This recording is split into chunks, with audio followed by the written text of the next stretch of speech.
Eddy Smits, what's up, man? I'm good. How are you? Nice to meet you. How's everything going? It's going great. Good. Yeah, good, Good. good. Yeah. Nice to meet you. Where are you located? Belgium. You're in Belgium. Yeah, Cool. Very yeah. cool. There was a there was so many foreign exchange students that we had when I was in high school. And I All right. remember there was one, I think Jurgen Knappen, I believe was his name. He was a That's a great Belgium. guy. Yeah. It's a Belgian name. Yeah, yeah. Yeah. Oh, really? Yeah. Yeah. So I You got know I got to where learn a little bit about you the know where culture. it was from because Knappen is a name that's around my area a lot. Is that right? Yeah, Interesting. yeah, absolutely. It's been so long ago. I almost met back up with him. He came to see his host family, and it Ah, was right before or around COVID, and I couldn't do it. But yeah, yeah. I can't remember the details. But anyways, it's all good, man. Yeah. I'm in the middle of America. I'm in Kansas City, Missouri. All right. So Cool. I remember when he came here, I was like, why would you pick Kansas City of all places? So, but he loved it, so it was good. But man, it's great to meet you. Thank you for taking a minute out today. Oh, it's my pleasure, actually. Yeah. I'm really Good happy to deal. do. Yeah. Well, I'm looking forward to getting into your work. It's fascinating stuff. And before we do that, 4 years ago or so, we were trying to figure out this pandemic. How are we going to get through it? It was rather momentous for all of us for different reasons. Yeah. How did you survive that time period? And how has it changed the way that you do things now? Well, for me, it was a serious impact because in that period, I was so to tell the story short, I was in Nigeria in 2018, met somebody there, and which is my wife now, by the way. Yeah. But when the pandemic hit, I was still traveling up and down. I was like, as I had a visa from 1 month, I stayed 1 month or whatever, and then at some point. I got my first vaccination here in Belgium, went back to Nigeria, and then we got to know that you couldn't travel anymore if you didn't have two vaccinations. So Yeah. I came back to Belgium to get my second one, got my second one, and then they closed everything. So you couldn't fly anymore. Yeah. So I was 9 months here without my wife, without my son, 9 months alone. Wow. Here in Belgium, yeah, without them. So for me, that had a serious impact. Um, and what I learned about it is that a real human communication is so important. That's the thing I remember and I learned from it. And still now I use it in my talks, in my coaching, and everything actually. But I did it before also in my work, so I knew how important it was. Um, so when people say to me, "Oh, COVID didn't have an impact on me," then I can always say, or they're ignorant or they're stupid because it was something worldwide, and at some level it had to impact you. It's impossible that COVID didn't impact you unless you were living in the jungle in Africa. That's another thing. But yeah, I think it impacted at some level everyone in the world. Yeah. And that's why after 4 years, I feel like it's the first question I should ask. It's one of Yeah. the more momentous things that happen in our lifetimes. And I do hear a lot of people saying that it was a time of refill and recharge and all of this, but it still doesn't take away from the fact that every single aspect of our collective lives, no matter where we were on the planet, were effective. And I think it was one of the very first things that I can remember in my lifetime that Yeah. happened to everyone. Because, Yeah. sometimes these things like the COVID-18, the SARS, the earlier strands would hit certain places on the planet. But for True. this that was so widespread and did so much destruction, Everyone. Yeah. yeah, I always say, okay, some people, especially in America, when you're in America, they say, what did 9/11 do to you, right? And there I got a feeling that also there people say, yeah, but it was also only for Americans, it didn't impact you. And actually that was the same because it impacted the whole world. And yeah, people forget that it impacted how the way we fly, our security, our privacy, etc., etc., etc. I think people don't realize what an impact it had for all the world. And for me, that was the same. 9/11 and COVID are a little bit the same for me. It impacted really everyone and at some level. Yeah. you're totally right. In fact, I was in Europe at the time. I was backpacking. So I flew to Paris on the 4th of September. I made my way to Venice, Italy, and I was in the back of a water taxi, and one of the locals just kept shooting his arms, saying, "Nuevo York." And I'm like, "Are you talking about 93?" And I cut myself off from communicating. I just got into travel. So when I Yeah. called home, my dad was born in Brooklyn. He was from New York. He was like, one of the towers is getting ready to fall. And I had just seen it in 95. I stood between them and I was like, how can that happen? They're massive structures. So Yeah. anyway, I remember I felt like I was in an Ernest Hemingway novel after that. He kept saying, hold on to your passport. But I finally made my way to London, flew out of Gatwick when my flight from Paris didn't exist anymore. So lending to what you're saying, everybody was affected. And I remember being in England and everybody saying, "What is this?" And I had to explain the Taliban, explain that we use Saudi Arabia as a launch site. That really got under the bin Ladens, who were magnates in that area, had a lot of money. So there was, and all of that was playing a role before it even happened, and it affected everyone. Absolutely. That's why I'm saying somebody who says no, it didn't impact me. It was in America. Let the towers fall. I mean, they don't know what they're saying. They really Yeah. don't know. Yeah. Yeah, it's wild. So let's get into your world and what you do as an author and a speaker. So I'm going to put you in front of a bunch of grade school kids, third graders. It's career day. And one of the kids says, "Hey, what do you do for a living?" What's your answer? Well, I can say in one sentence, I do what a clown does for children with adults. I love it. I love that. Yeah, that's in fact what I do. I mean, I do what I have learned clowning for palliative children, how it impact me, how it impact them. I learned a lot from them, and the way I communicate with them, the way I learn to communicate. I do this now with adults, because it you can learn so much of them, and if we start to think as a clown, in the true meaning of the world, then you really can resolve everything. You can it's your personal life will be better, your work life will be better, your business will be, everything will get better because you can put things in another perspective, and that's exactly what the clown does. So yeah. They what do they say? If you can't laugh, you're going to cry one way or another, you know. So y- Yeah, I mean, if something happens to you, you have a choice, right? You can start to cry or you can laugh. But it's your choice, and yeah, it happened anyway. So if you fall, you can cry, you can lay down, you can do anything, but you can't undo the fall. yeah, And that's absolutely. what a lot of people do. They fall and they want to undo the fall. And once you accept that is not possible anymore, then you can move on. Yeah. But most of the people keep on hanging in this fall and saying, "Oh, why did it happen to me?" Or "Oh, I wish it wouldn't happen," etc., etc. So they keep hanging in this short period of fall, and they never stand up actually. And that's what I have learned with these children, in my life, and I've started to use it in my life, and saw that it was great, that it helped me in every part of my way, and I'm still doing it now. It doesn't mean that it can't go wrong, because in the past years I have been also fallen down and stay long down, right? But doesn't matter how long you are down, as long as you get up, it's okay. Yeah. So when you were in the third grade, what did you want to be? What was your dream to grow up and become? I think I wanted to be a cowboy. I think. Okay.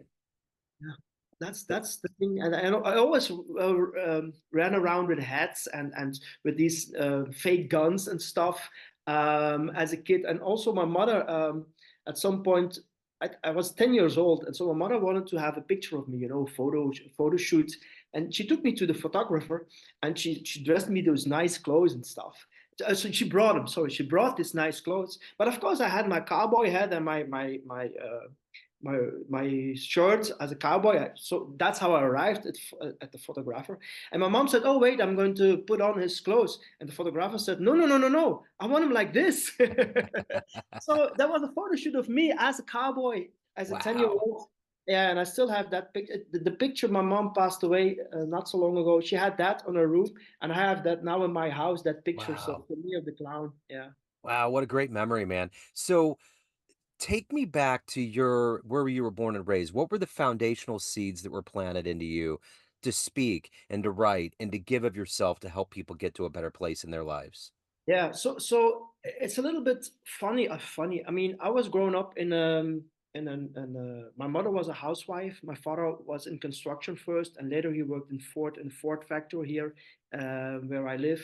And so I had a really traditional childhood. I went to school. I had a happy youth actually. I had a lot of fantasy. I had what maybe you call now ADHD, I think. So I was always busy, very energetic. Um, and at some point, so I went to school, I grew up, I did my study as a teacher, and then it went wrong with me, and maybe it went good in another case. But so what happened was, I studied as a teacher. I started to teach for children, and then I had something like, what's going on here? The structure. How are you guys doing with children? What are you doing? This is not the way. I think it was not creative. I felt very unhappy and I wanted to get out. And my parents thought I was crazy because, in that period, still a teacher still has a good job. It's a steady job. It's fairly well paid. So there's nothing wrong with that. So my parents thought I was crazy that I wanted to get out of it. Especially they thought I was crazy when I told them I want to be a clown. And they said, you can't make your living out of that. Who put this in your head and all these things? But still, I wanted to do that. And at that point, this was like late 80s, beginning 90s. There was no internet. There was nothing like that. There weren't even mobile phones back then. There Yeah. was these things, these heavy things with the cord, right? So you were mobile as long as the cord was.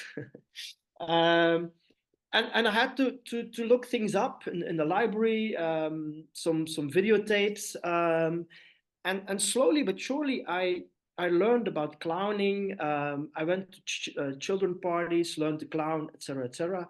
Until at some point I met a few colleagues. They were also clowning in Belgium, um, and they said, "Hey, there's this really international clown. She's giving. It was a female clown. She's giving a course in Brussels. It's a 2 week course. You should attend because you're good as a clown. Blah blah blah." And so I did that course. And the first day when I came home, I came home crying. I said, "Oh my god, I can't do anything. I'm not a clown. I can't do anything." So I saw the levels then of what clowning was. Yeah. And from there on, actually, it went straight up. I learned a lot of things. I became really good at it. And in, let me think, 98, I came in contact with an organization here in Belgium, and they wanted to put clowns in hospitals. But it existed here, but at a small level. Yeah. It started in the US with Patch Adams and the whole following. So they were doing it in the US, but not here. And I got the opportunity to perform for children in hospitals. And at some point, so that was for us, that was pioneers work because there was no manual how to do it. So it was with standing up and falling that we learned all these things. And at some point, more hospitals came, the organization grew. We also had a few hospitals where palliative kids were. And nobody we were then 3 or 4 clowns, nobody of the clowns had the guts to do this. And I said, okay, I want to try that. And that made such an impact on me working with these kind of children, that I thought, there has to be more here. I mean, if you can make a dying child laugh Yeah. with this attitude, with this, it's not a skill, it's more like an attitude. It's more like a way of how you in life, how you perceive life. There has to be these things you should use in your real life, not only with these hospital kids. Why don't you use it in your marriage? Why don't you use it as a teacher? Why don't you use it in your business? Why don't you use it as a person? And that was 2010 or something. And then my journey started to bring this thing um, to adults, this mentality, this attitude. That was also the period that I discovered, hey, but I'm not reinventing. I'm not reinventing the well water, or I'm not onto something here. This is something that has been talked about for 1,000 years already. Only I discovered it through clowning. And that was the point that I said, okay, but this is my basic, and I'm going to keep this basic as a clown to do the I'm doing now. Uh, Not the easiest way, because a lot of people raise an eyebrow and say, if you say, yeah, I'm a clown and I do things with adults that I do with children, and they don't understand it. So a lot of my work is um, explaining things, Yeah. and that's the hard part. Yeah. Sorry, Sure. because I know that I'm right and I know that I can help a lot of people. It's only the way that I have to bring it to them that's difficult. You know, let's say business people, if you say that to business people, they say, no, no, we don't want that. That's not going to help our business, but Yeah. it is going to help their business. And to convince them that it is, that's a journey. Yeah. So that's the difficulty of my work, actually, to explain people things and how they can do better and where it comes from, apparently. Yeah. I understand that. In fact, in my 20s, at around the same time, the late 90s, I was in high corporate and I ended up getting out of it and I started working for an organization called the United Way, which is kind of a hub of charitable donations and organizations. They help people. And I became a clown and was going into grade schools and I learned from a senior clown and there was a lot of things about that that was wonderful, but I remember that one day we got in full garb, and I think his name was Jack. He was a guru, and we drove down downtown Kansas City, and all the looks that people were giving us. I thought we were going to cause accidents. They were just like, "Oh my God," looking over and but I've seen that sparkle in a child's eye, and that's the thing. I always think about one of my favorite poets, Charles Bukowski. We're Mhm. born geniuses and buried idiots. The child's brain has no fences, it's unfettered, and it's totally curious and ready to go. There's a strength, there's a courage that we lose when we get older. And that idea of clowning takes you back to that place where you don't have to feel so inhibited. And that's what happens to us as adults. Yeah, I totally agree. If you can bring back that spark in the eyes of people, yeah, that's unpayable, or how you say it. And especially when people are experience difficulties, to let them know, or to let them see, look, okay, this is a difficulty and this is the way to get out of it. You can transform it to something else. I always use the story of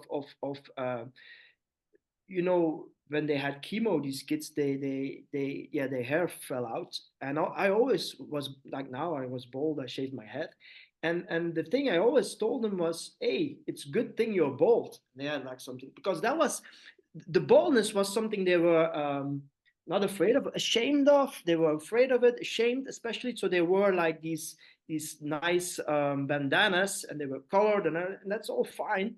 But as soon as I came in, I said, "Hey, but it's good to be bold." And they had something like, huh? "Yeah, because you don't need gel, you don't have to worry about a hairdresser, and you're good looking like me." Uh-huh. So and most of the kids, they had like, "Oh yeah, we don't need this bandana anymore, right?" Yeah. So that's just to make a very bad thing. Suddenly, it became a good thing. Uh-huh. And that's also what you could do as an adult. When you encounter a bad thing, you can make a good thing out of it, Absolutely. but you have to have the mentality and attitude to do it. Yeah. And everybody can do it. It's really simple. And that's I think that's the biggest strength of a clown, is whatever happens, he sees it in another perspective and he plays with it. And you know, the best thing a clown can experience is a bad thing happening to him. And let me explain that. When a clown stumbles, his audience laughs, and that's his intention. So the bad thing that happens to him gives him success. Yep. And that's also what you do with somebody that is has a bad time, or is down or whatever. And once you can see through that, once you see that this bad thing could be my success, yeah, then you're in another perspective, and then you look at life different, your business different, your Yeah. children different. And it's such a relief to see it like that. And every aspect in people's lives, you can look at that. You can look that, which is a serious topic, I know, but still, you can see it in a totally different perspective. Yeah. Even I learned because I lived in Nigeria for long. I told you, um, they look at this. We when that we mourn, we cry. That is something we don't talk about, right? But there they celebrate life. Yeah. See, it's totally different. If you celebrate life, then it becomes a party, and it is a party there. You know, people who die there, they are 80. I went to it's also a funeral. The guy was 90. It was 1 week party at the village. There were Wow. comedians coming in, musicians coming in. There was food for the whole village 1 week long. Wow. They celebrated his life. Yeah. Nobody was sad, Yeah. and it's just another mentality. And then when I go to funerals here, but I don't go to funerals here anymore because I can't see myself going to something like that. I don't see the point of it because Yeah. it's so wrong, how they put things. Yeah. My nephew Wow. died a week ago, but I didn't go to his funeral because sorry, but Yeah. no use. Wow, that's an amazing perspective because I've heard that before. And I feel like that. You know, I lost a dog a year ago, my favorite dog, and my wife was like, "Why aren't you devastated?" It's like I would be devastated if that animal didn't come into my life.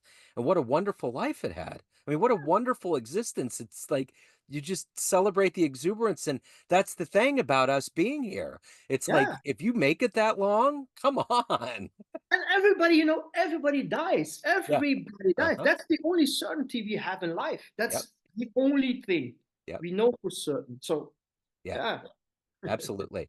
So you're in the business of motivating and helping people get to another place. Who yeah. has that been for you? Who's been a hero or an inspiration for you? For me, Yeah, my father, and yeah, that's also a funny story. And it has also to do with I can't tell it without being emotional about it. So the they didn't take me serious, right? My parents. So I was a teacher, and I was into it like a long time before I got any money out of it. So I did a job as a waiter in between gigs and stuff. And but at some point I did get money, and things started rolling after like 10 years, 12 years. And at some point I went to my parents and said, "Oh, I'm going to build a house." And then there was like this pause of 5 seconds, and my mother says, did you won the lottery or something? I said, no, I'm earning my money. I'm going to build a house. And at that point, they took me seriously from that point. But also at that point, my father became my biggest fan, right? And he didn't say much, my father was the man of many words. But then he said something like, now you're doing good, Eddie. Now you're getting somewhere. And what was really nice then is that he went to gigs with me, to help me carry stuff and stuff. Um, and there was one show he saw it like 500 times, but still then he went sitting behind all the kids in the last row. And sometimes I would look at him, and he was still laughing after 500 times seeing the same joke, right? And so if you ask me who was your example, who was your hero, I think it was my father. No, I'm not thinking. I'm sure it was my father. You know, looking, but I didn't see it at that point. I didn't see it, but now I can see it clearly. He helped me with everything. He supported me. He supported me in not only literally with carrying stuff for me, but he was there and he supported me to do also other things. And by seeing his approval, it motivated me, and I said, okay, now I'm on the good way. Now I'm on the good way. And the the proof that my father supported me was when he died in 2016. I gave everything up. I stopped with everything. I stopped performing. I stopped with everything. wow. And that's for me as a proof that, at that point my support fell away, and it's my fault that I didn't have other supports. It's my fault. I should have gotten other people around me. But yeah, that was that at that point. Yeah. So marriage broke, everything broke. So there I went really deep. But yeah, my hero is my father. It really is. And the more I look back at it, the more I see what he did and how he did it. And again, he didn't say much. He really was a man of few words, but just looking at him in his eyes, I knew what was going on. And so, yeah, actually, he's my hero. Yeah. So when you look on your life, everything that you do to help motivate people to get to a better place, you give a lot of yourself, but you have to save some to evolve. What motivates you every day to wake up to do this work, to be who you are, and to evolve as a human being? Um, for me, it's helping people, because what I see is that people are a little bit lost, and the more, especially young people, the more information they have and get, the more difficult it gets for them. And that's also something that a clown does, is simplify things, right? Um, that's also the no nonsense thing that I have, but that's a clown thing. The clown thing is no nonsense. So I try to simplify it, and I try to be honest also with them. With everything that's going on social media, I'm trying to say, look, there's a lot of info coming to you, but you don't know what's true and not true. And as long as you really don't know if it's true, don't get into it. Just follow what you think you should do, and don't follow what everything says you should do. And that's also something that I always did. I always followed my heart. I followed my passion. With the clowning against everybody's thing, because I came in a small village. They never heard of somebody who went clowning actually. Um, but that's actually why I get up in the morning. If I can help people get to a place where they have a better life, if it's personal, if it's in business, whatever, that's what makes me tick. Yeah. Yeah. What are you the proudest of? Everything that you've done, achieved, and evolved into and overcome, what are you ultimately the proudest of?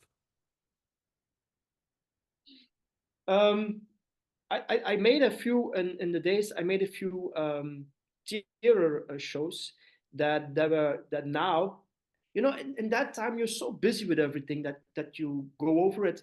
But looking back now, it hasn't been done. Nobody, until that day, nobody can do it even. So I'm very proud of it. And I'm a little bit sad that in those days there were no cameras all the way filming it, so I Yeah. have very little material of it, a few pictures, and that's all. But I'm really proud of the things I made. They were creative, they were professional, they were educational, and until this day nobody does it. But I realize it now. I didn't really realize it at the time. So Yeah. yeah. So, as a writer, what was the first book growing up that you read that really opened up the world to wanting to read more or become a writer yourself? I must admit, I'm not a reader. Okay. Um, but I saw at some point I saw Dead Poet Society with Robin Williams, Yeah. and that was the movie that really touched me, and also the actor that kept on touching me during his whole career. Also, what he said, how he thought. Yeah, he was a clown. Huh? He can turn it around in every way you want. He also did the part of Patch Adams, by the way. But Yeah. besides that, um, yeah, yeah, and that was also, and he also gave up at some point, and I understand why. You know, that's the flip and the backside of the clown. We know the depth. We know how deep it is at the backside, and that's, I think, why we want to be a light for people. That's why we want to help people, because we know how tough it is for a lot of people. And if we can bring the laughter, it sometimes turns it around. And I think that's the let's say destination of a clown is to make people laugh. But there's a reason, because clowns understand the difficulty of people. They see through it. They know how hard it is for people on every level. I mean, if you work in a factory, or you have a business, or you're a nurse, doesn't matter. On every level, we see the hardship of people, and we know how we can turn it around. It starts by laughter. It starts by forgetting some things, and that laughter which give them relief. Yeah, Yeah. yeah. So at the end of the day, everyone has a perception of you, family, friends, clients, colleagues, but you run the show. What's your perception of you? Who do you think you are? That's a really good question. My own perspective of me is that people never see who I really am, but it's my fault. It's yeah. They always say that the red nose is the smallest mask in the world, right? That's a name for it, and I think that's really applicable to me. I have this mask in front of me, and I seldom let it down. Um, and I should let it down more, but that's something I seldom do. I only do the people I 100% trust. Um, so that's a perspective I have for myself. Yeah. Yeah. So if anyone wants to hire you, get your books, reach out, any of the good business, where's the best place to go to do that? Just go to my website or LinkedIn. Find me on LinkedIn, connect with me. We always speak. I mean, I never help. I don't have any programs. That's also what a clown doesn't have. When you visit a child in a hospital, you don't have a show in your mind, or you don't have a magic trick you're gonna do, or a balloon figure you're gonna make. No, you go in empty, neutral, and you need to go in like that because you need to know what's going on with the child, and that's when people come to me. I need to know what they want, what's their problem, where they're coming from, and at that point, the moment I know that, then I can help them. And 99% of the time, they are totally wrong about what's bugging them, or what they need to do to get out of it. And that's my strength. Yeah. That's really my strength, is in an hour talk, half an hour, sometimes even 15 minutes, I know exactly what is wrong, and I also know exactly what I need to do to turn it around. And that's a gift. It's not a gift. It's a thing I learned. It's a skill I learned during clowning, to yeah, to immediately see the person, to immediately see what's going on. But that's, yeah, 25 years of clowning It that did that. it's interesting talking about clowning and even comedians. I think about Robin Williams and a lot of these guys like George Carlin and all these other people. Yeah, The funniest people have the most pain they're dealing with, and it is that notion, like you've said, and that's been kind of the yeah. streamline. What a wonderful. It's No, like a go ahead. muscle. Just it's like a muscle. Yeah, The more you can strain a muscle, the bigger it gets. It's yeah, the same. yeah. That's totally right. What a wonderful, revealing interview. Thank you for being raw and open. Thank you for your story. I'm happy to tell my story. Yeah, yeah. Thank you for inviting me. Actually, Yeah. No, it's been wonderful. Thank you. Keep putting the light in the world. I'm always reassured by humanity, by having these conversations and knowing there's wonderful people out there really doing good work for people, and we need it for sure. thank you. Thank you, sir. My Take care. pleasure.